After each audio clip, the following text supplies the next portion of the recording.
Hi friends, welcome to positive vibes. మన చుట్టూ ఉన్న జనాల్లో ఉన్న ఒక లోపం గురించి ఒక చిన్న కథ చెప్పుకుందాం. అది ఒక అడవి. అక్కడ ఒక నక్క ద్రాక్ష పళ్ళను చూసింది. వాటిని పట్టుకోవాలి అనుకుంది. 2-3 సార్లు ప్రయత్నించిన తర్వాత అవి అందలేదు. దాంతో అక్కడి నుంచి వెళ్ళిపోయింది. కానీ అప్పుడే అక్కడికి వచ్చిన మేక చాలాసార్లు ప్రయత్నించి ఆ ద్రాక్ష పళ్ళని అందుకుని తింది. అది చూసిన నక్క తన స్నేహితులతో ఇలా అంటుంది, ఆ ద్రాక్ష పళ్ళు మరీ అంత తీయగా ఏమీ లేవు, పుల్లగా ఉన్నాయి. అందుకే నేను వాటిని అందుకోలేదు, అంతే తప్ప అందుకోలేక కాదు అని.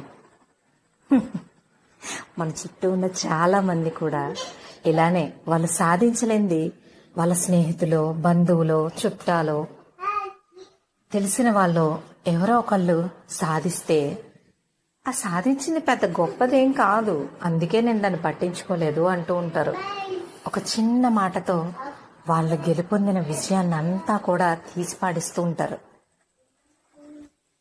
మరి ఇలాంటి వాళ్ళు మీ జీవితంలో కూడా తారసపడే ఉంటారు. మరి అప్పుడు మీరేం చేయాలి?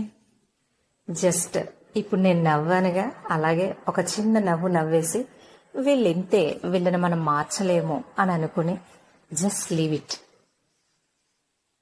అంతే తప్ప వాళ్ళ మాటల్ని పెద్దగా మనసుకు తీసుకోవాల్సినంత అవసరం లేదు. వాళ్ళు వాళ్ళ లోపాన్ని కప్పిపుచ్చుకోవడానికి మీ గెలుపుని చిన్నదిగా చేస్తున్నారంతే. మీ గెలుపు ఎప్పుడూ గొప్పదే. బాయ్.